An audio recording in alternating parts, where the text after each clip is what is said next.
इचलकरंजी विधानसभा मतदारसंघातील निवडणुकीसाठी उद्या 23 नोव्हेंबर रोजी मतमोजणी होणार आहे।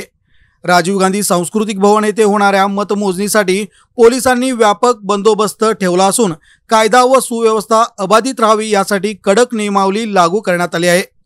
इचलकरंजी पोलीस ठाण्याचे निरीक्षक प्रवीण खानापुरे यांनी विजय मिरवणुका, गुलाल उधळणे आणि फटाक्यांची आतिषबाजी करण्यावर पूर्णतः बंदी घालण्यात आल्याचे स्पष्ट केले। जिल्हाधिकाऱ्यांनी देखील आचारसंहितेचे कठोर पालन करण्याचे निर्देश दिले आहेत। राजीव गांधी भवन परिसर 200 मीटर पर्यंत पोलिसांनी बॅरिगेड्स लावून सील केला आहे। त्यामुळे वाहतुकीत बदल करण्यात आले असून राधाकृष्ण चौक ते थोरात चौक आणि इचलकरंजी शहराकडे जाणाऱ्या वाहनांना पर्यायी मार्गाचा वापर करण्याचे आदेश दिले आहेत। राधाकृष्ण चौकातून जाणाऱ्या वाहनांना हॉटेल कॅप्सन मार्गे इचलकरंजीत जाण्यास सुचविले आहे। तसेच खवरे मार्केटकडून राधाकृष्ण चौकाकडे आणि थोरात चौकाकडून विक्रमनगर व शहापूरकडे जाणाऱ्या वाहनावरही निर्बंध घालण्यात आले आहेत। पर्यायी मार्ग म्हणून डॉक्टर बाबासाहेब आंबेडकर पुतळा व बिग बाजार मार्गाचा उपयोग करण्याचे आवाहन पोलिसांनी केले आहे। मतमोजणीच्या दिवशी कोणताही अनुसूचित प्रकार घडू नये यासाठी पोलिसांनी कडक बंदोबस्त तैनात केला असून नागरिकांनी सहकार्य करण्याचे आवाहन करण्यात आले आहे। 23/11/2024 रोजी सकाळी 7 वाजल्यापासून राजीव गांधी भवन इचलकरंजी स्ट्रॉंग रूम येथे मतमोजणीची प्रक्रिया सुरू होणार आहे। त्याकरता 200 मीटरचा परिसर जो आहे तो परिसर बॅरिकेडिंग लावून बंद करण्यात आलेला आहे।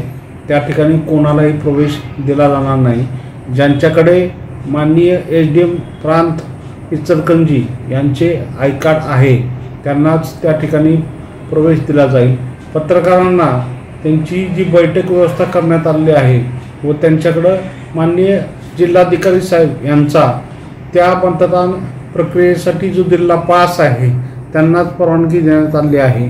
त्यांना ज्या ठिकाणी बसण्याची ठिकाण आहे तिथपर्यंत त्यांचा मोबाईल घेऊन जाण्यास हरकत नाही आणि त्यांची वाहनाची सोय जी आहे ती कापड मार्केट येथील मैदानामध्ये करण्यात आलेली आहे।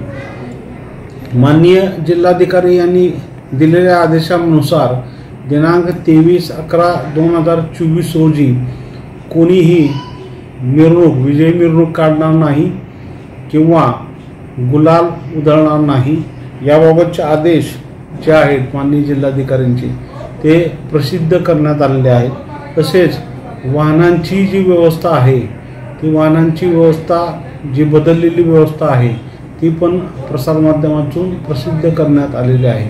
तरी उद्या रोजी जे लोक प्रतिनिधी, नागरिक, पदाधिकारी त्या ठिकाणी येणार आहेत त्यांनी पोलिसांना सहकार्य करावे।